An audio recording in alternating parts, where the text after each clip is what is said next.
Bom dia, irmãos. Que a graça e a paz do Senhor Jesus possa permanecer sobre as nossas vidas. Estamos iniciando mais uma semana cotidiana, né? Estamos na nossa quinta semana da contagem do homem e hoje o nosso 33º dia. Dentro da contagem do homem, nesse dia, o 33º dia, também é celebrado uma festa cultural que é chamada Lag BaOmer, eu vou explicar isso depois, mas não é uma coisa obrigatória, mas os judeus fazem essa celebração dentro da contagem do homem, o 33º dia tem uma celebração, uma comemoração. Nós chegamos já no quarto dia da quinta semana, né? E caminhando para o dia do encontro, o dia em que o Senhor lá no Sinai, entregou a Torá e 2.400 anos depois, há 2025 anos atrás, né? Essa contagem não fecha, mas é o que a gente sempre comenta, né? Fala, há 2.000 anos atrás, no cenáculo veio a presença do Espírito Santo e foi derramada sobre aqueles 120. Aqueles 120 estavam lá aguardando esse dia. Dá a entender que eles começaram a aguardar esse dia e eram pelo menos 500 pessoas. Porque quando ele foi assunto ao céu, no Monte das Oliveiras, o texto diz que ele fora visto por mais de 500 irmãos. Ele ministrou a milhares de pessoas. Houve reuniões com 5.000 homens. Mas na busca pela presença, na busca pelo Espírito Santo, na busca pela Torá introduzida em nós, e o Espírito Santo em nós é a Torá viva, implantada em nosso entendimento, nosso coração. Começaram-se centenas e centenas de pessoas, com certeza, aguardando aquele dia. E como nós aqui, um dia após o outro, né? Passou-se os dias, entende-se que diminuiu os que estavam aguardando. Alguém deve ter desistido pelo caminho, alguém desanimou, alguém disse, desacreditou, disse, isso não vai acontecer nada. O certo é que, quando eles estavam lá, no 10º dia em que eles estavam no cenáculo aguardando, houve a manifestação e o derramar do Espírito Santo sobre aqueles 120. E eu acredito que é o que vai acontecer conosco. Talvez você não vai ter a mesma experiência audível ou visível, mas isso não é o problema. Nós não nos relacionamos com Deus pelo que vemos ou pelo que sentimos. Nós nos relacionamos com Deus pela fé. E por mais que você não consiga ver, talvez nunca enxergou fora do campo óptico natural, mas existe um mundo real. Existe um santuário eterno. Existe um céu que é mais real do que o que nós conseguimos ver ou tocar. E é neste mundo espiritual que Deus está construindo, aonde nós nos rendemos todos os dias, aonde nós nos oferecemos todas as manhãs. Algo em nós está sendo construído e algo em nós será derramado. O derramar do Espírito, que nos traz entendimento, que nos traz clareza, que nos traz santidade, que nos traz crescimento, que nos traz edificação. E eu sei que, de glória em glória, de degrau em degrau, nós vamos sendo ajustados e alinhados com o propósito divino. Por que que é tão lento? Olha, eu acredito que se a gente se esforçasse um pouquinho mais, a gente receberia ou adiantaria o tempo. Mas o processo do crescimento espiritual, irmão, é muito semelhante ao processo do crescimento físico. Se você der comida exagerada para uma criança, ela come. Por fora fica fofinha, né? Porque como é bonito um bebê bem gordinho, né? Mas não é todo bebê gordinho que é saudável, não. Porque a beleza tem um padrão. Se passar do padrão, deforma. Então tem criança que tem a bochecha, parece o Kiko, né? Ai, que bonitinho. É bonitinho, mas talvez não seja saudável. Também tem bebê que está muito aquém do peso e aquém do tamanho, né, da estatura, porque às vezes está sendo negligenciada a alimentação. A minha neta mais velha vai começar um tratamento, pelo menos a princípio uma investigação, porque o pediatra acha que ela está aquém do peso e do tamanho para uma menina de 4 anos. A Suza, que nasceu com 1 quilo, a Liz nasceu com quase 4 quilos. A Suzy está 1 ano mais nova e alguns quilos mais que a Liz. Então, tem algum sentido o pediatra se preocupar e pedir que faça exames para uma investigação. Por quê? Porque a gente pode estar errando na alimentação ou alguma coisa que ela possa ter que não esteja extraindo, porque talvez ela possa estar bem alimentada, mas não esteja aproveitando a alimentação. Então a nossa vida espiritual é muito semelhante. Deus leva 20 anos para terminar de fazer uma pessoa. Não, Deus fez de uma vez lá no ventre. Não, irmão, lá ele começou. Tem ossos que vão terminar de se completar, né? Engessar com 20 a 21 anos de idade.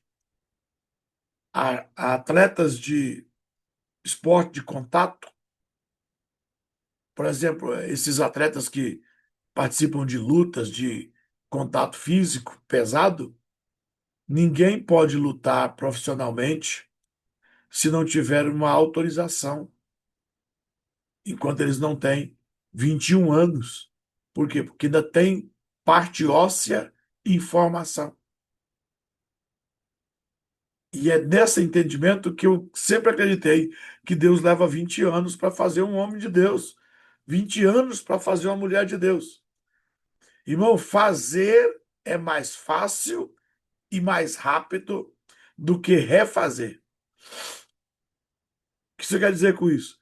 Irmão, nós todos aqui praticamente somos reformados. Deus está refazendo. Muito mais difícil, muito mais complicado a gente desconstruir entendimento, desconstruir pensamento. Pensamentos se tornam sofismas. Salomão diz que é mais fácil conquistar uma cidade cercada, murada, do que um homem embrutecido. E o embrutecimento não é só ira, não é só violência. Nós somos, em muitas coisas, embrutecidos no entendimento.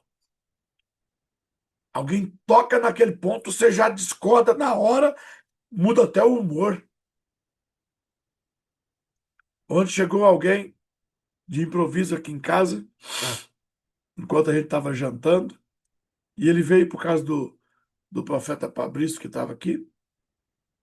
Aí, em 5 minutos de conversa, pastor Thierry, alguém falou alguma coisa numa postagem lá do PT, e ele disse: ninguém tira do Lula. Na hora, eu já fiquei irado. Falei, que desgraça que veio fazer na minha mesa um petista. Isso vai, isso vai dar até congestão alimentar aqui na gente. Comer na mesa com petista, irmão, é capaz de te dar dor de barriga ou uma congestão. Você é capaz de você morrer, irmão. E aí eu. Mas eu não me aguento, né? Porque a minha humildade não suporta ficar dentro de mim quietinha, né? Eu já dou logo uma cacetada. Aí você vê o quanto que a pessoa tem sofisma, embrutecido. E o diabo sabe trabalhar como enviar certas informações e criar formação ao ponto que aquilo, irmão, vou falar uma besteira aqui, não é menosprezando, e você vai entender. O diabo cria sofismas e forma mentalidade que dificulta Deus mudar uma pessoa. Não que Deus tenha dificuldade em mudar uma pessoa, mas Deus não muda uma pessoa forçando ele. Você não dorme de um estado e acorda do outro porque Deus trocou a sua mente. Ele tem os seus métodos de cumprir promessa. Deus tem os seus métodos de cumprir aliança. Ele promete alguma coisa acerca de alguém, principalmente aquilo que Deus faz em promessa a um descendente meu. Ele disse a Davi: eu tenho uma aliança com a sua casa. E mesmo que os teus filhos se desviem e não caminhem na aliança comigo, eu executarei contra eles o meu juízo e os trarei para estar na minha aliança. Mas não era mais fácil ele dizer assim, ó, eu troco a mente deles, coloco o pensamento deles igual o seu e eles vão me servir igual a você. Não. Deus prefere bater do que mudar a mente. Isso diz muito, tá? Presta atenção. Deus prefere executar juízo até você tomar uma decisão do que ele vir trocar a sua mente. Você tem que derrubar o sofisma. Você tem que derrubar essa mentalidade que te prende fora da escritura. Ontem no culto eu escrevi uma mensagem. Aliás, três. Foi o pastor Marcelo que pregou. Eu vou falar para você, irmão. Quando o Marcelo prega, eu não sei se é porque. Acho que quando a gente gosta de uma pessoa, quando a gente é fã de uma pessoa, né? É mais fácil você receber da pessoa. Quando você tem alguma barreira, você não tem, sei lá, não gosta da cara da pessoa, do jeito. Porque tem gente que eu nem escutei a mensagem, irmão. Só de eu começar a ouvir a pessoa, eu já me irrito com a voz da pessoa, com o jeito da pessoa. Irmão do céu, eu vou para um culto e tem um boiola lá, dançando, com esse trejeito, irmão. Para mim conseguir assistir o culto, eu tenho que fechar o olho, passar o culto todo de olho fechado. Já aconteceu, irmão, de eu virar, ajoelhar na cadeira e orar o culto todinho. Por quê? Eu não dou conta, aí. Enquanto eu tô vendo, irmão, eu vou numa igreja, já vou falar para você que é meu amigo, né? Caminha comigo. De que eu for na sua igreja, você não deixa macho dançar na minha frente, não. Olha, se você me levar para pregar na sua igreja, botar o macho para dançar, antes de eu pregar, eu arrebento com tudo. Eu não vou dar conta de ficar calado, eu vou falar. Isso não é bíblico, irmão, não é de Deus. Eu já tolero algumas mulheres, porque tem mulher que está dançando na frente só para se aparecer. Eu gosto de ver equipes de senhoras dançando. Não que as jovens, as crianças, adolescentes, não. Mas quando você vê um grupo de senhoras maduras dançando, tá? Tem um nível diferente de postura. Tem grupo de dança de mocinhas, de adolescentes, irmão, você só vê sensualidade, né? Aí põe um macho lá no meio. Não, moço. Então, ouvindo o pastor Marcelo ontem, eu falei sobre, eu escrevi sobre oração, eu escrevi que Deus tem ciúme. Eu acho que vai dar uma aula boa, uma mensagem boa, de por que que Deus tem ciúme. Deus tem ciúme porque nós usamos o nome da família dele. Nós entramos na família dele, usamos o nome dele. E aí Tiago diz: Não sabeis vós que Deus tem ciúme? De quê? De nós usarmos o nome, pertencermos à família e não termos o comportamento. Ele tem ciúme dos valores do seu nome, ciúme dos valores do seu reino, e nós às vezes usamos o nome e o reino e fazemos vergonha. Com o nome dele, pertencendo à família dele, pastora Leila, nós vamos nos relacionar com o mundo. Aí ele diz: Ô adúlteros e adúlteras, vocês não sabem que a amizade do mundo é inimizade comigo? É inimizade com Deus? E o Espírito de Deus que habita em você tem ciúme? E até ontem eu pensava que Deus tinha ciúme de mim. Fiquei, gostei do entendimento, mas teve uma hora que eu fiquei triste. Falei, uai, eu pensava que ele ciumava era de mim. Mas aí eu entendi que ele tem ciúme do nome dele, da honra dele, dos valores do reino, que às vezes nós tomamos isso e vamos nos relacionar com o mundo. Aí eu fiquei pensando, é verdade. A gente tem ciúme do carro, a gente tem ciúme das coisas da gente. Já imaginou você ter um amigo, uma amiga que pega uma veste sua e você descobre que ela pegou sua roupa emprestada e foi para o carnaval, a roupa que você ia para a igreja. Quando essa pessoa chegar, você vai tratar ela bem ou vai tratar ela mal? Vai tratar ela mal. Por quê? Porque você está irado. Mas você não está com ciúme da pessoa, você está com ciúme da coisa que a pessoa pegou, que te pertence, e foi se relacionar. Irmão, entre irmãos na casa, não sei se você teve esse juízo na sua casa, porque na minha casa era juízo. Primeiro juízo que minha mãe colocava na gente. Cortava o cabelo da gente e deixava um tupete aqui, irmão. Quando o Ronaldinho, fenômeno, deixou tupete, ele estava invejando a nossa casa. Aquela moda já tinha passado a nossa casa nos anos 80. Irmão do céu, quando minha mãe cortava o nosso cabelo e deixava aquele tupete, a gente ficava sem sair de casa até o cabelo crescer. Você nunca passou um castigo desse, né? Que para nós era um castigo. Para quê? Irmão, a gente corta o cabelo dos filhos é do jeito que os filhos ficam bonitos. A gente não corta o cabelo dos filhos para os filhos ficar feio, irmão. Oh, meu Deus do céu. Agora você imagina a minha cara com o tupete do Ronaldão Fenômeno, assim. O resto, praticamente rapado na tesoura, na gilete. Ô, coisa feia, irmão. Mais feio do que isso, irmão. Só um dia que minha mãe chegou em casa e achou eu chorando. Por quê? Ela foi pro culto e eu tentei rapar minha cabeça. E eu era muito pequeno. E eu rapei. Enquanto, até onde dava aqui, pastor Thierry, eu rapei, né? Mas eu não tinha coordenação, porque você não consegue rapar a nuca puxando o contrário, irmão. Você tem que ter habilidade. Só que eu não tinha coordenação. E aí, eu com medo de chegar gente lá em casa, eu tava com a cabeça rapada, metade pra frente, tava rapado, metade pra trás. Pensa na marmota, né?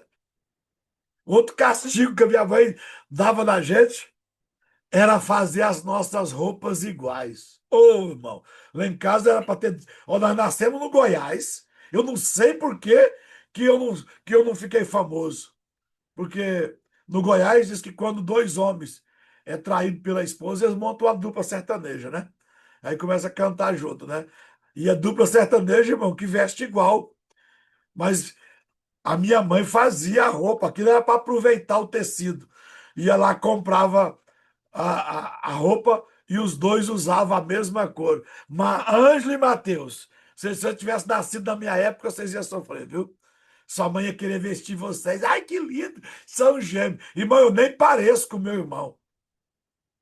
E o terceiro castigo, esse é bom. Se você usar, faz bem. A gente brigava e minha mãe vestia a gente numa camisa só.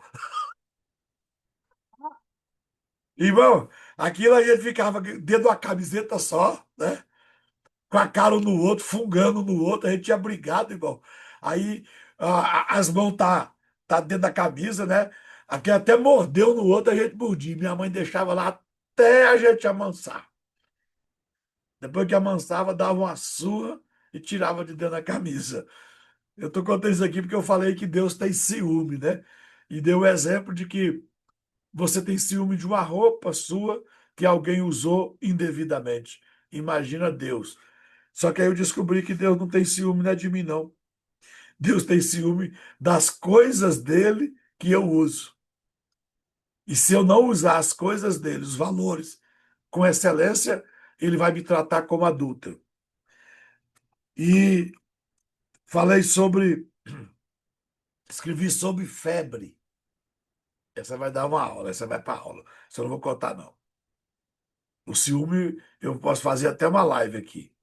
Mas o estado de uma pessoa que está com febre. Aí eu fiquei imaginando, que eu não escrevi ainda, né? Eu vou trazer todas as informações de uma pessoa que está com febre. Quais são todos os sintomas que uma pessoa com febre? E eu fiquei visitando os textos. Os três evangelhos, Mateus, Marcos e Lucas, fala da febre da sogra de Pedro.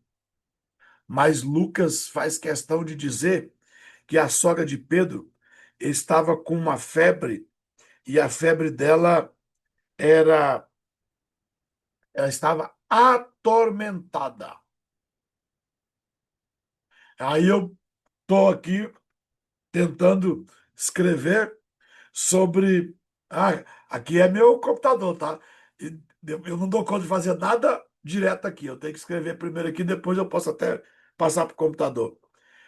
Que os sinais que identificam alguém que está com a febre, quais as consequências quando uma pessoa está com febre, o que a febre, o que a febre em pessoas pode ocasionar. Por exemplo, a sogra de Pedro estava deitada, tira a força, diz que traz tormento, fica acamado, enfermo.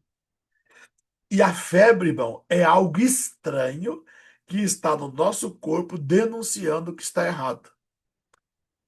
E aí me veio o entendimento. Quem está com febre, irmão, não dá conta de servir.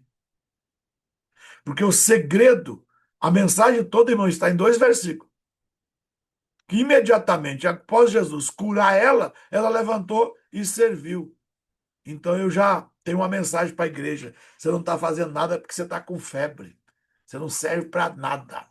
Enquanto você estiver com febre, você só quer cama. E o mais importante que eu apontei ontem, essa coisa da febre, o Marcelo não falou, não. O Marcelo estava falando ontem sobre oração. E aí ele vai falar sobre pedir.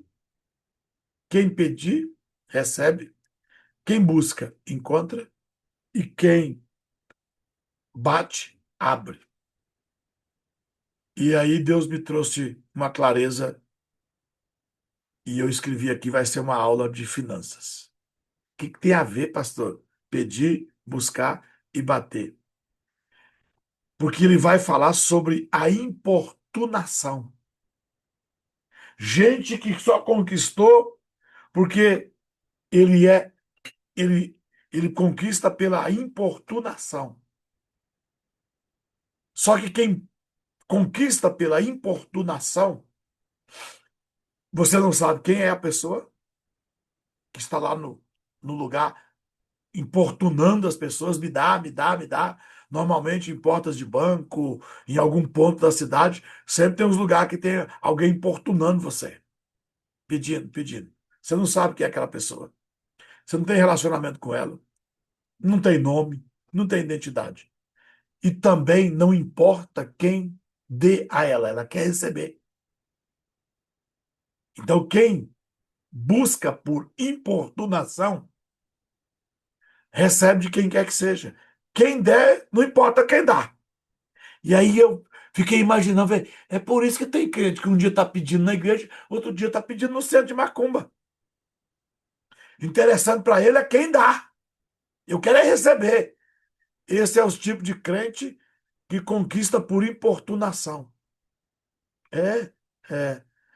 E que condição que ele fica? Ele sempre permanecerá na condição de pedinte. Crentes que faz campanha na igreja, ganha de Deus por importunação. Pregadores, pastor, olha o entendimento que me veio, pastor Leila. Pregadores que forçam as pessoas a dar. Que tudo que ele faz, ele tem que pôr um cordeiro no meio. Tudo que vai fazer. Nós estamos celebrando a Páscoa e as pessoas cobrando que as pessoas têm que sacrificar. São pastores importunando. Sabe o que acontece, pastor? Eles recebem. Mas no outro dia, eles estão no mesmo estado. Ah, eu tenho que pregar isso, irmão. Pastores que recebem mais do que eu e não têm. Por quê? Porque eles recebem por importunação. Mas tem aquele que busca. Quem busca já é outro nível. Por quê? Porque quem busca vai no endereço certo.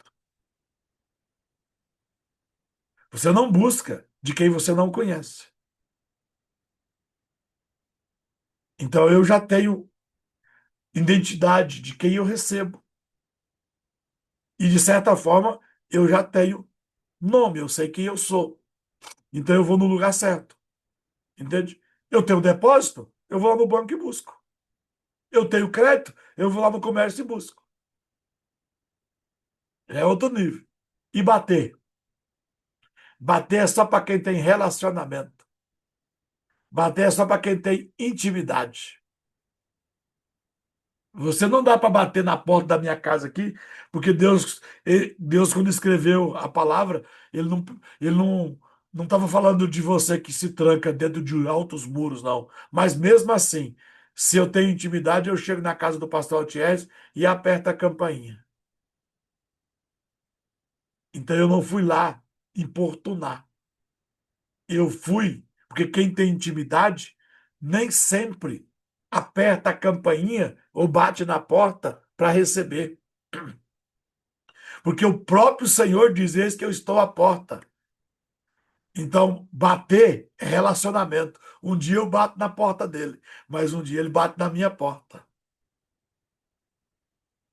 Eu sirvo quem eu tenho comunhão, eu sirvo com o que eu tenho. E sou servido com o que ele tem. Irmão, no dia que eu vou na casa dele levar alguma coisa, não significa muito. Mas no dia que ele resolve vir na minha casa trazer alguma coisa, irmão, muda tudo. Só que a gente prefere ficar importunando. Deus, me dá, Deus, me dá, Deus, me dá. Tá bom. Você quer esse estado? Então você vai ficar nesse estado. Irmão, e aí eu fiquei imaginando, passa na minha cabeça assim, eu fico pensando em muita gente. Mas a pessoa é grande. Mas todo dia ele está precisando. Por quê? Porque Deus deixou ele naquela condição de pedinte. Mas esse é outro assunto. Vamos para a nossa contagem do homem, porque hoje não era para ficar longa, não. Eu fico contando história. Hoje, 33º dia da nossa contagem do homem. Estamos na quinta semana, no quarto dia da quinta semana. A bênção da nossa contagem do homem hoje. Bendito és tu, Senhor nosso Deus, Rei do Universo, que nos santificaste com os teus mandamentos e nos ordenastes a contar o homem. Hoje nós vamos falar sobre Hod, Sheb, Hod. Humildade na humildade. Ô, irmão, agora, hoje vai ser terrível, né? Porque humildade na humildade. Já é difícil ter humildade, imagina a humildade na humildade. A nossa oração de hoje, em nome de Jesus, eu deixei o café aqui de hoje. Ele tá quase quente, irmão. Ele tá crente. porque ele tá morno, né? Ele era para estar quente, mas ele tá morno. Mas pelo menos acorda, né? Ah, doce mangolosna. Que eu acho que até esse café aqui tá no amargo do amargo. Não é possível. Vamos orar. Senhor Altíssimo, nesse sagrado dia, 33º dia da contagem do homem, quando celebramos a luz que irrompe da humanidade verdadeira, voltamos-nos a Ti com temor e gratidão. Ensina-nos o valor da simplicidade interior, que não precisa ser vista, pois é plenamente conhecida pelo Senhor. Purifica em nós toda a intenção oculta que se disfarça de modéstia, mas que ainda busca validação. Que a nossa humildade não seja performance, mas raiz, não seja aparência, mas essência moldada pela tua presença santa. Dá-me discernimento para reconhecer que até mesmo as virtudes espirituais podem se tornar armadilhas quando alimentadas pelo orgulho. Que nós tenhamos coragem para abandonar toda a vanglória espiritual e disposição para aprender com aqueles que caminham à frente de nós. Livra-nos, Senhor, do orgulho sutil que se esconde por trás da falsa renúncia. Que eu não me glorie em meu silêncio, nem faça da abnegação um trono. Que nós venhamos encontrar e reconhecer com alegria tudo o que ainda nos falta e que nos tornemos pequenos aos nossos próprios olhos para ser grandes aos teus olhos.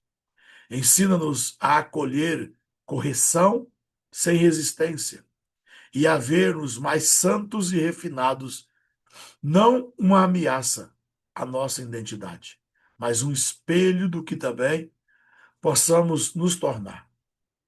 Que possamos receber com gratidão os conselhos dos sábios e a convivência dos puros. Fortalece em nós o desejo de crescer, não para ser notado, mas para ser mais útil no teu reino. Que nossa transformação seja discreta, mas eficaz. Que venhamos carregar a humildade com um manto de luz, não para esconder a tua glória, mas para refletir tua beleza com reverência. Que nós nos esvaziemos das exigências do ego, dos apegos emocionais e da busca por controle. Que a humildade nos torne leve, livre e disponível para os teus caminhos, mesmo que sejam caminhos ocultos aos olhos do mundo.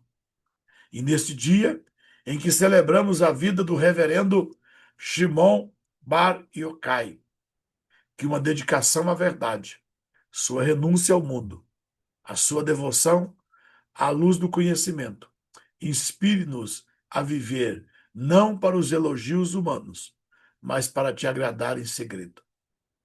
Que a nossa alma seja um reflexo da tua glória, moldada pela humildade sobre a humildade. Em nome de Jesus. O Rebbe Shimon Bar Yochai, né? Foi um homem que passou 13 anos preso por causa da Torá. E ele escreveu ou decifrou um livro chamado Zorra. Zorra quer dizer esplendor, luz. Então, hoje, dentro da contagem do homem, pastora Leila, no 33º dia, é comemorado Alá Barro Hod, que é a festa da luz dentro da luz. Por isso que é humildade dentro da humildade, mas se comemora em honra a esse Rebbe, Shimon Yochai, que foi o maior comentarista do Zohar. Esse livro, chamado Esplendor, para muitos cristãos, ele foi banido. Mas não se escreve Zorra com dois R, não, porque Zorra com dois R é zombaria, é cabaré, é prostituição. Zorra com dois R. É Zorra com H, tá? Que na verdade é Zorrar. Mas eu não sei falar. É, a brasileira acertou, faltou só o R, né? Zorrar. Mas tudo bem. Melhor do que Zorra, né? Mas não estou repreendendo, não, tá? Eu só tô explicando porque eu já aprendi, né? Porque, ó, Zorra com dois R é a da Globo, Zorra total, entendeu? Zorrar é que a expressão em português, eu não sei falar o hebraico, mas é zorra. Deixa eu achar algum livro aqui, deixa eu pegar. E são muitos livros do Zorra, e ele é um livro místico dentro. Nós que não tenho aqui, depois você vai pesquisar. Mas é um livro de sabedoria, conhecido como o livro do esplendor, o livro da luz. Segundo eles, esse livro tinha apenas 13 frases. E esse livro, segundo a tradição judaica, quem portava esse livro era Abraão. Aí, agora escreveu, correto também, pastor Leila, com um H no final, ou o R, é a mesma expressão no hebraico, porque o H no hebraico é R, né? Por isso, bar com R e Ohai com CH, né? Mas ok. E, segundo eles, esse livro continha apenas 13 frases. E que elas eram tão profundas que jamais alguém iria decifrar as 13 frases em livros. Então são livros e livros e livros que se fala sobre o Zorra, mas ninguém consegue chegar no final. Então o homem que mais se aprofundou em esclarecer o Zorra foi o Rebbe Shimon. E por causa disso, ele foi preso e ficou 13 anos. E ao invés dele ficar triste, sofrendo na prisão, ele aproveitou, já que ele estava preso, humilhado, ele se humilhou mais ainda e se dedicou 13 anos a decifrar o livro, que é hoje, isso é real, hoje é o livro que, a parte que ele escreveu de todos os sábios judeus, é a parte mais respeitada de quem comentou ou de quem escreveu sobre o Zohar. Mas, segundo a tradição também, ninguém tem o original com as 13 frases. É um mistério. Só que você pode usar com duas intenções, porque você vai ver que, me ouvindo de tempo em tempo, eu cito alguma coisa, porque é um dos livros judaicos que eu mais leio. Mas eu nem leio ele por doutrina, eu leio ele por conhecimento. Por quê? Irmão, tudo é informações excelentes. Vamos pensar, ética. O que que nós podemos extrair da palavra ética? Aonde nós podemos explicar a palavra ética? Quando você vê a palavra ética explicada pelo âmbito da língua hebraica e pelo cunho da cultura judaica, aí você fala assim, não sei nada sobre ética. E é isso que me fascina a gastar dinheiro com livros. Por quê? Porque você compra um livro e às vezes ele tem 200 páginas. E em 199 páginas tá lá o que você já sabe. Você só relembra. Mas aí você acha um parágrafo só. Assim com um mistério desse. Ah, para mim, que gosto de ler, aquela página já valeu o livro. Né? É igual eu ir para o culto ontem. Aí eu sei o que o pastor Marcelo pregou. Mas o que eu recebi de entendimento dentro do culto que eu fui apontando, ô irmão, pensa num culto maravilhoso. Eu posso ter adiantado anos-luzes de entendimento.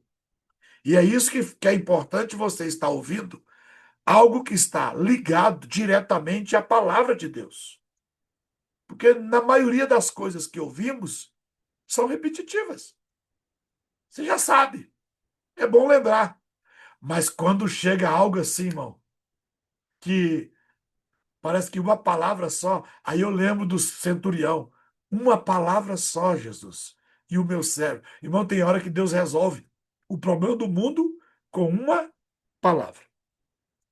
A história de hoje vai contar a história do Rebe Shimon, tá bom? Então vamos lá. O salmo de hoje, do dia 33º dia, é o salmo de número 85. Senhor, tu tens sido favorável à tua terra. Fizeste voltar o cativeiro de Jacó. Perdoaste a iniquidade do teu povo. Cobriste todos os seus pecados. Desviastes toda a tua indignação. Refreaste o furor da tua ira. Torna-nos a trazer, ó Deus, da nossa salvação e faz cessar a tua indignação contra nós. Acaso estarás sempre irado contra nós? Estenderás a tua ira a todas as gerações? Não tornarás a vivificar-nos para que o teu povo se alegre em ti? Mostra-nos, Senhor, a tua misericórdia e conceda-nos a tua salvação. Escutarei o que Deus, o Senhor, disser, porque falará de paz ao seu povo e aos seus santos, contanto que não voltes à loucura. Certamente que a sua salvação está perto daqueles que o temem, para que a glória habite em nossa terra. A misericórdia e a verdade se encontraram. A justiça e a paz se beijaram. A verdade brotará da terra e a justiça olhará desde o céu. Também o Senhor dará o que é bom e a nossa terra dará o seu fruto. A justiça irá adiante dele e nos porá no caminho das suas pisadas. Glória a Deus. Que salmo bonito, né? Agora você imagina, pastora Leila, ler esse salmo no original, sabendo o significado das palavras. A profundidade. Irmão, eu estou lendo, comecei a estudar o material, está faltando tempo, que é os Salmos no original. Irmão, não tem uma palavra no original dos Salmos que seja para completar a frase. Os salmos no mundo místico, os salmos são cabalísticos. O que significa? Tem cada palavra tem sinônimo, tem etimologia, tem valor numérico, ela pode ser codificada. Significa que, por exemplo, a palavra shalom no hebraico, você pode encontrar mensagens somando as letras, dividindo a soma, multiplicando a soma. Irmão, aí você vai ver que os salmos têm sentido. Quando um judeu, um rabino diz assim: alguém está doente? Leia o salmo tal. Alguém não está prosperando? Leia o salmo tal. Alguém está sem paz? Leia o salmo tal. A gente vai lá e lê o salmo no português. E eu estou convencido, o hebraico é a língua dos anjos. Não pode, irmão, a profundidade e a maldade que nos foi dada, roubada de nós. Olha, crente tinha que converter e o discipulado de um novo convertido já tinha que ser os fundamentos elementares da fé e língua hebraica. É igual ir para a escola. A gente vai estudar português e matemática e inglês, né? Tinha que o quanto nós estaríamos na frente. Oh, meu Deus. Porque o texto diz assim: se atentamente ouvir o que vos tenho dito, não se desviando, não servindo a Deus com a palavra em sinônimo. Por isso que eu não gosto de traduções leve. Apesar de que eu sou obrigado a estudar só João Ferreira de Almeida, porque eu só sei ler português, eu me irrito quando eu pego a palavra, por exemplo, missionária Kátia, que está expressado amor, e está traduzido por caridade. De certa forma, nós estamos descumprindo Deuteronômio 28. Se atentamente ouvires a minha voz, tendo cuidado de fazer conforme está escrito. Não é sinônimo do que está escrito. Viu onde eu tenho a birra? Vocês já ouviram falar? Não gosto de versão internacional, não gosto de linguagem de hoje, não gosto desses. Não.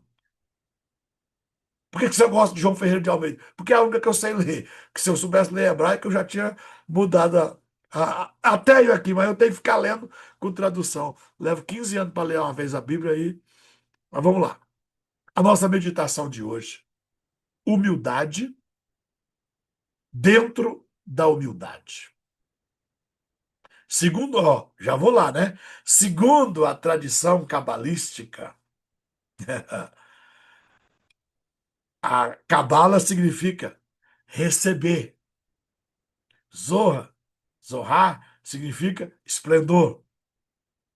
Então, os cabalistas. Ah, mas os cabalistas são feiticeiros. Irmão, tem tanto feiticeiro com a Bíblia na mão. No entanto, a Bíblia não é feiticeira. Tem tanta Bíblia na mão de puto, no entanto, a Bíblia nunca vai falar de putaria. Então, dentro da tradição dos sábios judeus, o propósito supremo da vida é a correção do homem. Então, todo recebimento, toda luz, todo conhecimento, toda revelação que nós almejamos tanto. Ah, como é bom ouvir uma revelação da palavra, o entendimento da palavra. Isso é para produzir correção, restauração dos mundos. E agora você vai entender Hebreus 1, não, Hebreus 11, 1. Pela fé, cremos que pela palavra de Deus os mundos foram criados. Retificação, correção, restauração, é o mesmo sentido. Que mundos? Aí a gente fala assim: o mundo visível e o mundo invisível. O mundo natural e o mundo espiritual. Ok. Vou mostrar mais um mundo para você que você. Talvez o que mais você conhece e o que menos você entende. Porque dentro da expressão receber luz ou entendimento só serve para um mundo. Qual? Todo ser humano é um tikkun olam. Todo ser humano é um pequeno mundo criado por Deus. Porque nós temos mundo visível, baixo e cima. E o mundo invisível, que envolve em cima e embaixo. Isso é o mundo universal. São três. Aqui está um mundo que tem três partes também. Então, tudo que está na Torá, pastor Otiés, tudo que você vai encontrar, e quando a gente encontra, a gente fica. Ah, se a gente encontrar a mensagem na segunda-feira, é duro chegar domingo para a gente pregar. É aquela vontade de expor. É o esplendor, é a luz que precisa. Ela já irradiou alguém? Ok. Quando o seu mundo tem luz, você começa a refletir esta luz aos demais. Por isso, Jesus vai dizer que nós somos luz do mundo. E, pastor, que o senhor está dando essa ênfase em luz, em esplendor, já que a nossa meditação é sobre humildade. A maior humildade que um homem pode possuir é se ele conseguir refletir esta luz na essência, sem mudar o esplendor. No dia, pastor Erlindo, que a gente viver a Bíblia como ela é, nós somos a candeia que não se apaga. Aí o texto diz que João era uma candeia. João Batista era uma candeia que ardia e iluminava. João viveu no deserto, literalmente, a Torá. Era tão interessante. Olha, irmão, tem dia que eu fico com inveja do João Batista. Na grosseria, eu não tenho inveja dele. Mas na humildade eu tenho, irmão. A única coisa que eu pareço com o João é na grosseria. O resto, nada. Irmão, eu penso que eu sei pregar, eu penso que eu conheço a Bíblia, eu faço um anúncio, eu grito, eu aviso o povo que vai ter um culto. Ninguém aparece, irmão. O João sai da cidade, em oculto, vai para o meio do mato. E quando ele começa a pregar, são multidões e multidões que vêm ouvir João. O que levava as pessoas a ir ouvir João Batista. Literalmente, irmão, não era a mensagem, que a mensagem de João era feia. João, no meio do culto, começava a xingar os crentes, irmão. O culto de João tinha que ser pregado na arca de Noé. Elefante, girafa, giracuçu, cascavel, eh, co- carneiro, cordeiro. Por quê? Ué, as pessoas estavam na fila para ser batizado, eles chamavam um de cobra, o outro de cordeiro. Mas e por que as pessoas iam? Porque João é o exemplo de humildade no Novo Testamento. João é a única pessoa que você vai ver, literalmente, pastor Elino, fazer uma expressão de humildade dentro da humildade. Quando? Quando disseram para ele: Você é o Cristo? Olha o nível que esse camarada estava vivendo. Porque às vezes a gente olha só para o sermão que ele falava, né? Não, irmão, quando precisava confrontar, ele confrontava. Mas ele era confundido com o Messias. Ei, se você quiser ver em uma pessoa só a grosseria dele, você vai ter os olhos mal e só ver o defeito dele. Mas quando a gente consegue identificar o cordeiro em uma pessoa, irmão, aquela pessoa passa a ser maravilhosa para a gente. As pessoas olhavam para João e via a humildade do Messias nele. Então ele já era uma vez humilde. Aí quando ele vai se expressar, dizendo, não, não, não, eu não sou ele. Eu não sou digno nem de desatar as correias da sua sandália. Mas o que importa mesmo é que ele cresça e que eu diminua. Ô, irmão, será que nas nossas alianças, pastor Elindo, pastor Thierry e Dalgísio, talvez tenha outros aqui que eu não estou. Será que nas nossas alianças, será que nos nossos relacionamentos, será que na nossa convivência, o nosso sentimento é esse? Tomara que o Elindo cresça. Não importa se para isso eu tenho que diminuir. Olha, importa que o Dalgísio cresça. Importa que o Thierry cresça. Será que eu, sendo pastor de vocês, tenho esse sentimento? Vocês podem ter certeza, irmão. Mas certeza absoluta que eu ainda não tenho. Eu ainda quero ter, mas ainda não tenho.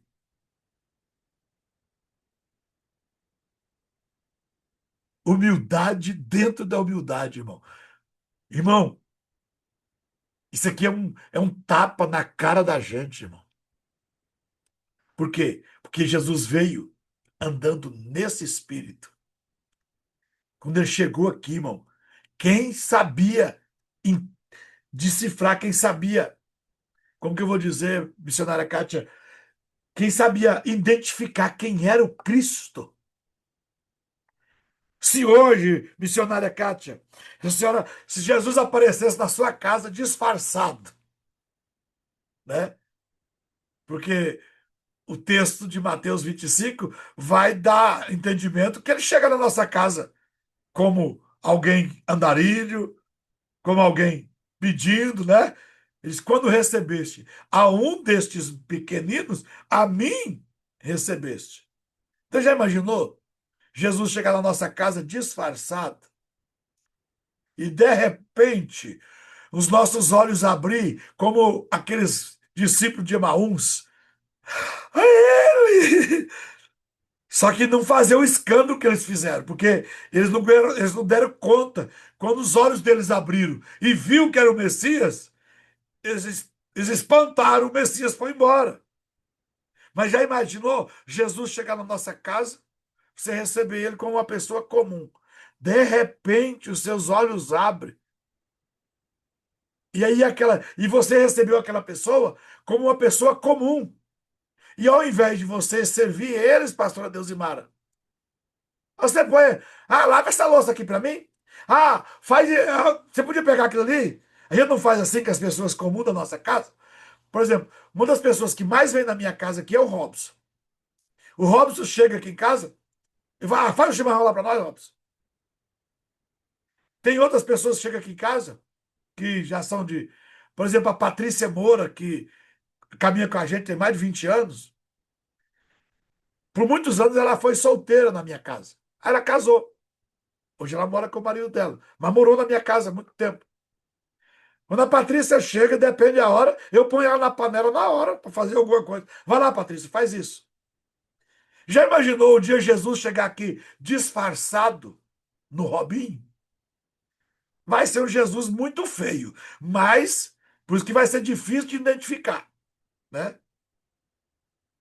Irmão, o Robinho, quando ele está num ambiente, 50% do oxigênio, ele respira sozinho, irmão. O nariz dele é quase do tamanho disso aqui, ó. Ó. Aí ele fala que tem nariz de judeu. Fala, não, você é mouro, você é italiano, do narizão. Mas eu gosto dele. Mas o que eu estou dizendo é o seguinte: já pensou alguém chegar na sua casa, você põe ele para fazer um serviço, põe ele para te servir, e quando você olhar para ele, ele é o Messias, ele é o Senhor Jesus. O que você faz, missionária Kátia? Onde você vai pôr a cara? Jesus chegou aqui e disse: não, não, calma, calma. Eu vim aqui para servir, não para ser servido. Irmão, está precisando a gente tomar uma dose de humildade. Principalmente os pastores. Eu já fui criticado. Já faz um bom tempo aqui em casa, é raro eu fazer churrasco agora. E o Bruno ficou melhor do que eu agora. Chegou, põe o Bruno para fazer. Mas eu já fui criticado por muitos pastores por estar servindo a mesa quando eles estavam sentados na mesa. Eu digo, mas e quem que devia estar fazendo isso aqui? Não, bispo, você não tem um discípulo para passar carne para você? Eu falei, não. Aonde está escrito que eu tinha que ter um discípulo para assar carne para mim? Enquanto eu quiser ser o maior, está escrito que o maior é o que serve. Nós estamos precisando aprender com João Batista.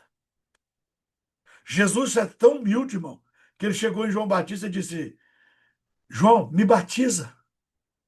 Irmão João disse: ô, Deus, Jesus, agora só me apertou, por quê? Exatamente, Luciana Ferreira, o exagero da cultura da honra. E você quer ver alguém soberbo? É alguém que cobra a honra dos seus liderados. Que ninguém me honra. Ninguém me honra. Geração de abusadores. E, irmão, e quem cobra honra, nunca.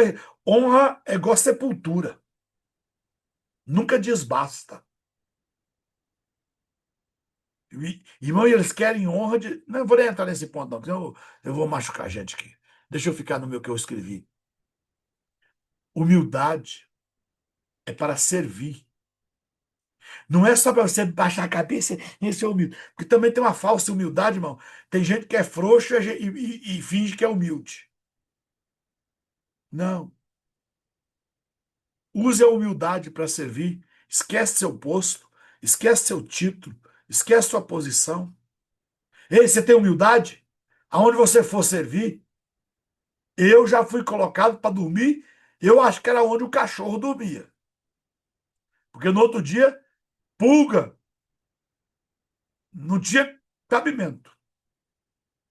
Pastor, o senhor foi embora, o senhor disse alguma coisa? Nunca disse. Esses dias eu tive que chamar a atenção de uns amigos meus. Por quê? Porque eu fui pregar nos 3 lugares e eu fui questionado se eu tinha sido bem tratado. Preguei de novo, fui questionado se eu fui bem tratado. Preguei em outro congresso, fui questionado se eu fui bem tratado. Eu disse, eu acho que está tendo um engano entre nós. O apóstolo perguntou, que engano? Foi engraçado. Eu já preguei 3 congressos e ninguém se preocupou se a mensagem era genuína. Mas está preocupado se eu fui bem tratado, se eu comi, se eu dormi, se eu bebi. Deixa eu falar uma coisa para o senhor. Falei para ele. Eu fui um homem acostumado a passar 4 dias, 5 dias, 7 dias, 15 dias sem vir em casa, sem tomar banho, sem escovar os dentes, bebendo cachaça, fumando maconha e jogando baralho. Não tem lugar ruim para mim.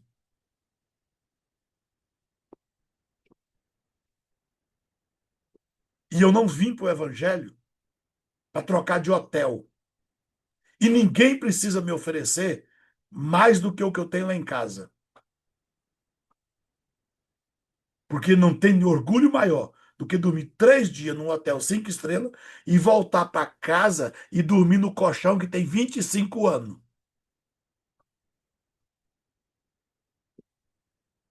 Não tem orgulho maior do que achar que você tem que me levar para um restaurante para comer, porque você é o pregador. E segunda-feira, na sua casa, você vai comer carne moída. Mas porque você ir pregar na minha igreja, eu tenho que levar você numa churrascaria. Nós temos que acabar com essa cultura. Porque pastores e pregadores, você quer glamour? Vai fazer o show junto com a Shakira, lá no Rio de Janeiro agora. Lá tem glamour. Lá tem camarote com cestinha com alimento, café, bebida, chocolate. Irmão, até hoje nenhum pastor deu conta de me colocar numa salinha antes de pregar. Mas eu já fui em muitos lugares que tem um camarote. E, eu, e o pastor quer prender você ali. Vamos pro culto, pastor. Não, não, não, calma. Espera mais na hora da pregação que dá um tchan. Eu falei, não, pastor, na minha igreja eu chego 1 hora antes. Não vai ser você que vai fazer eu chegar atrasado do seu próprio culto. Eu me torno um problema, irmão.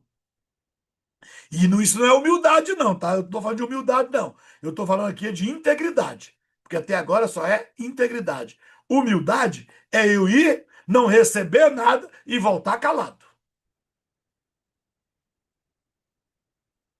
É ir com a promessa da oferta, pastora Leila, que eu já fiz isso muito. Confessa algo para você.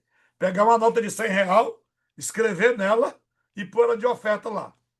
E o pastor pregar e dizer: toda a oferta que for levantada aqui, nós vamos dar para o bispo. E depois que eu recebi a oferta, não tinha nota de 100 que eu coloquei lá. Mas até hoje eu também não falei nada. Eu só não voltei lá para pregar nunca mais. E não vou. Então a Bíblia diz que é para você ser simples como uma pomba, mas prudente como uma serpente. Eu tinha que saber se aquele pastor estava falando a verdade ou não. Porque era muita ênfase para as pessoas dar a oferta. E eu não estava pedindo essa oferta. Por que ele estava cobrando tanto desta oferta?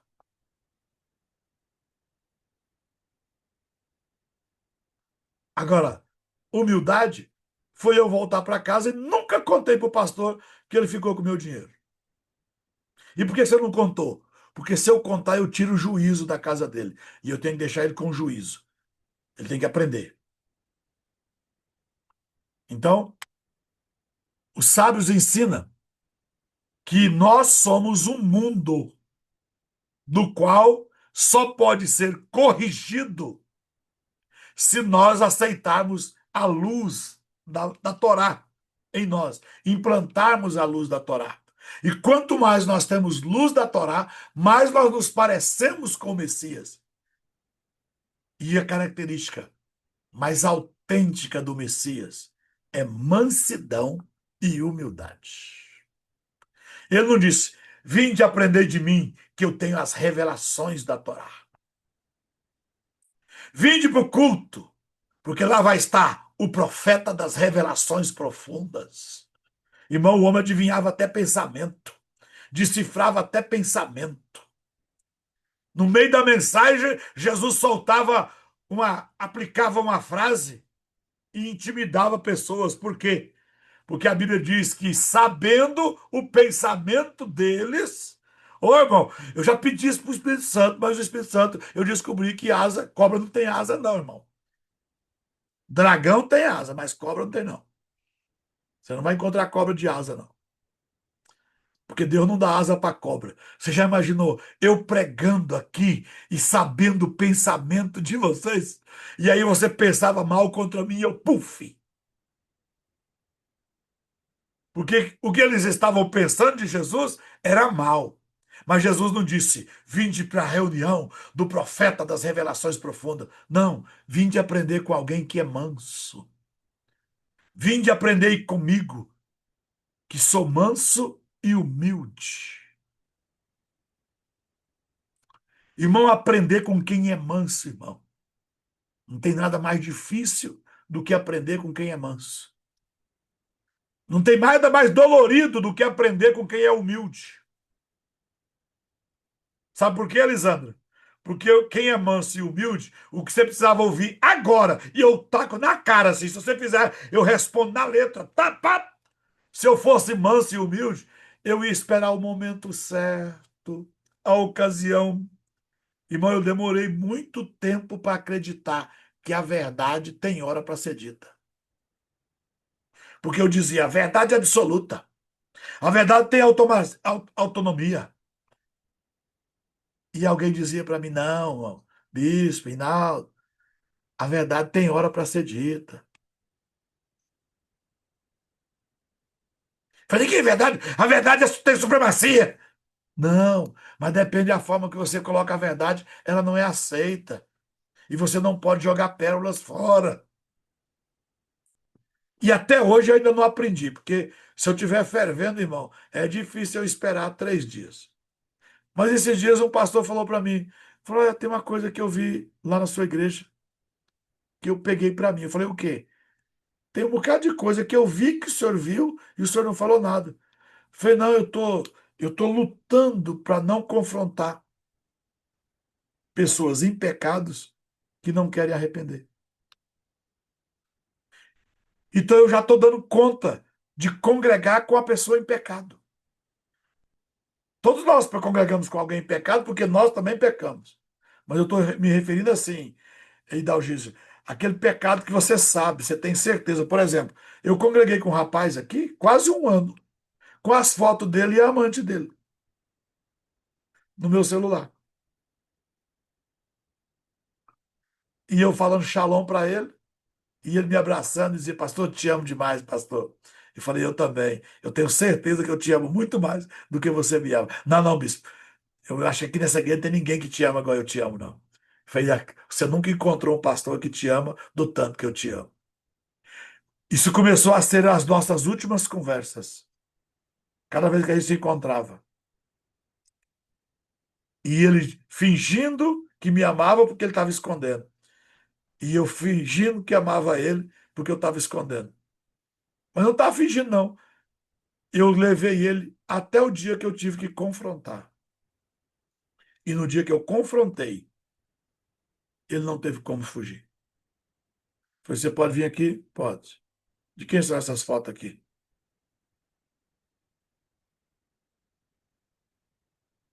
Ficou sem resposta. Falei, aí você me ama mesmo, né? Agora eu provei para você que eu te amo, né? Tem um ano que eu estou te importunando para você confessar. E você não confessou. Pastor, tem misericórdia. Eu falei, não tem mais não. Minha mulher vai me largar. Eu falei, ela deve te largar. E minhas filhas? Eu falei, agora você pode ficar tranquilo que Deus tem outro macho para subir na sua mulher e cuidar das suas filhas. E você carregar o chifre, o corniço pro resto da sua vida. Porque corno não é quem é traído, não. Corno é quem traiu. Você vai ser corno pro resto da sua vida. E eu disse: se eu sou homem de Deus, Deus acabou de tirar seu tapete. Irmão, e ele ficou no glamour. Gerente da maior loja daqui da cidade. Dessas redes de loja de. Vou falar logo o nome, né? Da Gazin, né? A maior loja aqui da cidade é a Gazin. E ele era o gerente da Gazin. E ele estava de caso com uma funcionária da loja. Aí a mulher dele foi embora. E ele passou a desfilar no auge. Irmão, você fica como se você fosse um idiota. Poxa, não era melhor eu ter ficado quieto? O cara tá indo bem, irmão. Quem tá com a cara feia agora. E eu é que tô morrendo de vergonha nessa cidade. Por quê? Porque o crente da igreja do bispo tá fazendo isso. Olha lá, trocou de mulher. E eu tenho que baixar a cabeça e o cara não glamour. Não passou 60 dias. A Gazin mandou ele embora. E agora eu fui chamado para orar pela moça que está desenganada aqui em Primavera, na UTI, com câncer no intestino. O senhor foi, pastor? Não fui e só vou se Deus me apertar. Se ele não me apertar, não vou. Por dó, eu não vou. Ela vai ter que ir aonde ela precisa. A minha Bíblia diz que Deus coloca um anzol no nariz e traz. Ela ainda não pediu para mim ir lá. As pessoas que viram o estado dela e sabem quem ela é, bispo, não, Deus não mandou eu ir lá ainda não. Ah, mas não mandou visitar os doentes?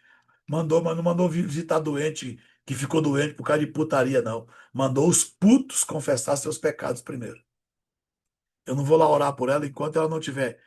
E sabe o que ela disse para nossa equipe de visita nos hospitais? Eu sei porque que eu tô aqui. Que eu disse para ela: você tocou na onde você não podia tocar, filha. O que que eu fiz? Você tocou num matrimônio. Quem toca no matrimônio, irmão, não toca numa pessoa, toca em Deus. Por quê? Porque Deus disse: eu sou a testemunha da tua aliança com a mulher da tua mocidade. Quem adentra o casamento do outro, irmão, não, ele afronta diretamente a Deus. E a Bíblia diz que quem faz isso não ficará sem castigo. E eu que vou lá tirar o castigo que Deus colocou? Não fui eu que escrevi a Bíblia, irmão. A Bíblia diz: o homem que toca numa mulher casada, não há presente que acalme o marido, e ele não ficará sem castigo. Ah, mas é uma mulher que tocou num homem casado. Ei, irmão, a Bíblia é para homem, não é para macho e fêmea. Eu sou homem, vestido de macho, e algumas aqui é homem vestida de fêmea, porque Deus criou o homem e depois os vestiu de macho e vestiu o outro de fêmea, mas Deus criou homem. Então, quando nós recebemos essa luz vai produzir a correção que vai nos fazer ser humanos, mas vivendo num estado celestial. Irmão, no céu não tem orgulho. Eu não sei como que é no céu ainda, mas lá é humilde. Aí você encontra um humilde que é mais humilde do que o humilde, que é mais humilde do que o humilde, porque no céu só tem humildade. Por isso que o mundo superior é luz. Luz é a coisa que mais traz transparência. E humildade tem a ver com transparência. Quem não é transparente, irmão, não é humilde. Quem é humilde não se preocupa com o que o outro pensa de si. O que não deixa você expor o que está te destruindo por dentro é o orgulho. Mas o que que vão pensar de mim? Mas quando dois humildes se encontram, pastor Altieres, não fica nenhuma treva entre eles. Por quê? Porque um se derrama para o outro. Eu chego e digo, pastor Altieres, me ajuda. Estou passando por essa e essa situação. Ah, mas como é que você vai falar isso para ele? Você é o pastor dele, o que que ele vai pensar de você depois? Ele não vai pensar nada. Por quê? Porque quando ele olhar para mim, ele só vai ver luz. Os sábios ensinam: o mundo é sustentado por aqueles que se fazem como nada. Como assim, pastor? O mundo é sustentado por aquelas pessoas que se fazem como nada. A pessoa é tão humilde que ele nunca diz nada de si. Isso é viver como se você não fosse nada. Mas, na realidade, essas são as pessoas que realmente são. Ela sustenta o mundo. E isso revela que a verdadeira grandeza espiritual nasce na anulação do ego diante do eterno. Por falar nisso, me lembra que eu vou fazer uma ministração sobre. Lembra de uma expressão que o salmista disse: Eu sou verme? Lembra? Tem gente que ora e diz: Deus, eu sou um verme. Ei, olha como é interessante a língua hebraica. A palavra que está traduzida para verme, verme ali é o nome próprio, não é espécie. Se você olhar para o texto da Yane Teixeira, verme é espécie. Quantos tipos de vermes tem? Milhões. Mas se você olhar para o texto só como verme, em espécie, você acha que você não presta, você acha que você não é ninguém. Mas no original, a palavra não é verme como espécie, é verme específico, tem nome próprio. O verme que ele está se referindo ali, Daiane, é o verme que se tira a tinta carmesim. Quando se aperta esse verme, que é um pequeno serzinho, ele sai uma tintura vermelha, que você pode pintar tecido. Mas depois que você amassa o verme, ele fica aquela bola vermelha, porque ele se tinge todo. É igual o polvo. Eu pesco com ostra, não, com lula, né, pastor Elino? Nós pescamos com lula ou não é ostra, lula. E a lula ela é bonita, irmão, por fora assim, branquinha. Mas quando você mexe com ela, ataca ela, ela solta uma tinta e ela fica preta. A mão da gente demora para lavar. Presta atenção. Não é esse, pastora Leila. Depois eu vou. Esse aqui já é uma outra expressão. Aí, esse aqui é usado para corantes alimentares. Esse que a pastora Leila colocou aí, o cochonilha lá. Esse verme, pastora Deusimara, depois que você amassa ele, igual a gente amassa algum grão para extrair o azeite, se amassa ele para extrair o vermelho, o carmesim. Aí você deixa ele lá. 3 dias depois, aquele vermelho está branquinho. Se você deixar ele num lugar e ele manchar como vermelho, 3 dias depois, o próprio metabolismo dele vai recolher de novo aquela tintura que sobrou nele e você olha para ele, ele está branquinho. Pegou, né? Ainda que os vossos pecados sejam como a escarlata, eles se tornarão brancos como a neve.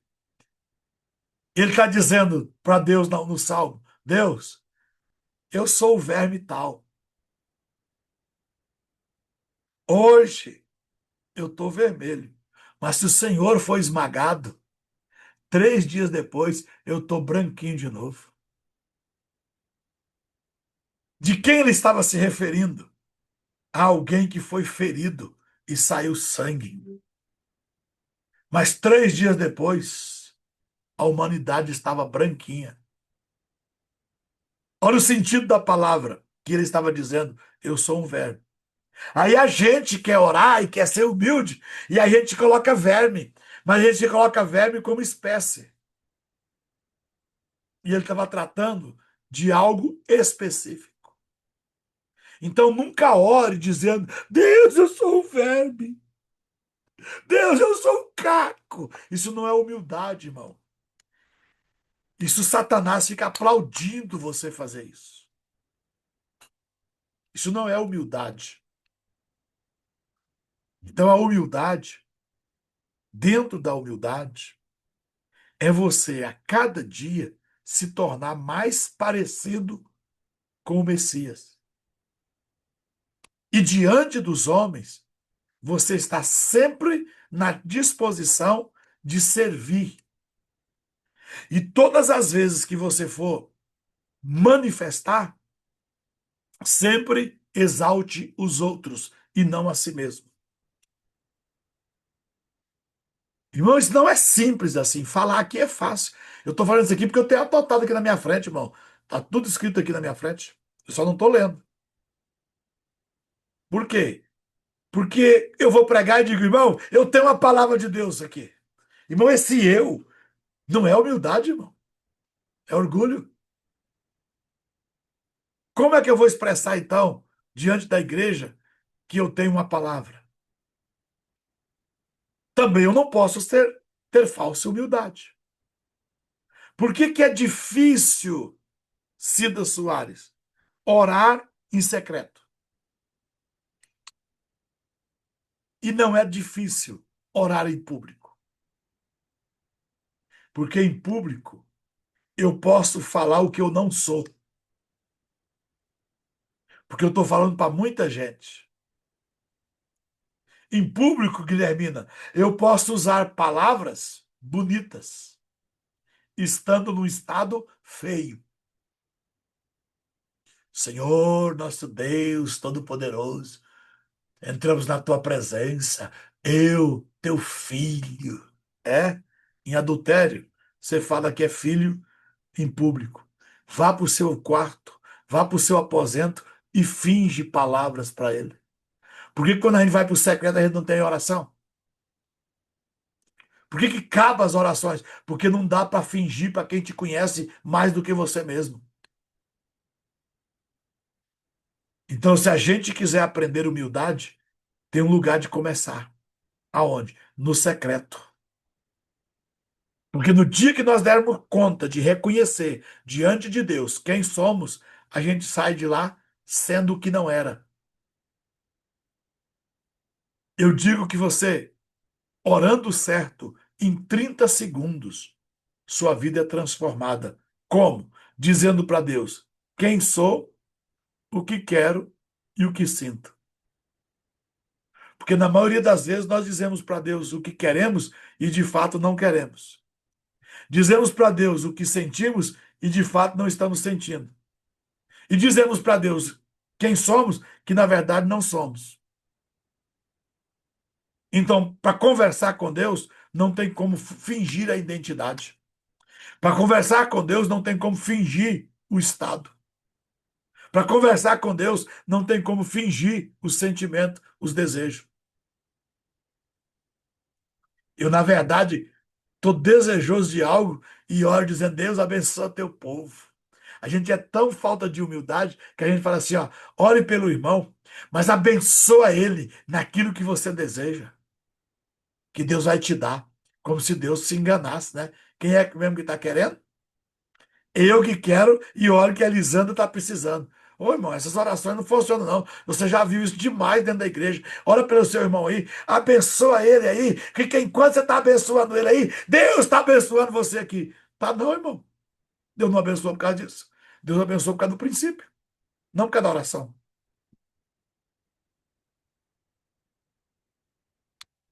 E a gente fica perdendo tempo desse tipo de oração. Como se Deus fosse gente e fosse convencido por sentimento. Deus não é convencido por sentimento. Deus segue o princípio da sua palavra. Deixa eu contar a história de hoje e seguir para o final, que nós já alongamos e muito. A história real, a vida oculta do Rebbe Shimon Bar Yochai. Após se posicionar contra o Império Romano, o Rebbe Shimon Bar Yochai, um dos maiores sábios da Torá, foi sentenciado à morte. Para preservar sua vida e continuar sua missão espiritual, ele fugiu com seu filho Elazar e se escondeu em uma caverna por 13 anos. Lá, alimentaram-se apenas de alfarrobas e água e passavam os dias estudando a Torá com total devoção. Esse período de reclusão não foi de sofrimento, mas de refinamento profundo. Foi nesse tempo de ocultação que o Rebbe Shimon recebeu revelações místicas que mais tarde seriam registradas no Zohar, no Esplendor, a obra central da Cabala, ou da Cabalá. Ele viveu literalmente o Hod Shebihod, uma vida oculta, uma vida marcada por humildade, humildade sobre humildade, onde toda a grandeza foi construída em segredo, na sombra, para a glória de Deus. Quando finalmente deixou a caverna, sua santidade era tão intensa que tudo que ele olhava com desprezo queimava com o fogo espiritual que dele emanava. Ele saiu de lá, pastor Deusimara, com o mesmo esplendor de Moisés.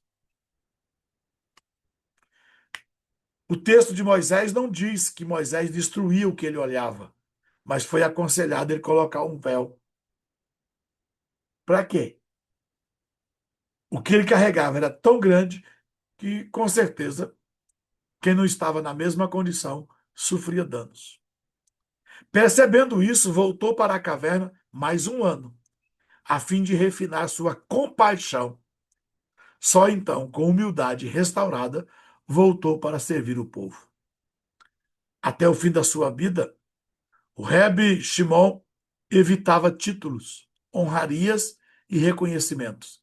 Seu desejo era apenas revelar luz, ensinar com verdade e transformar com silêncio.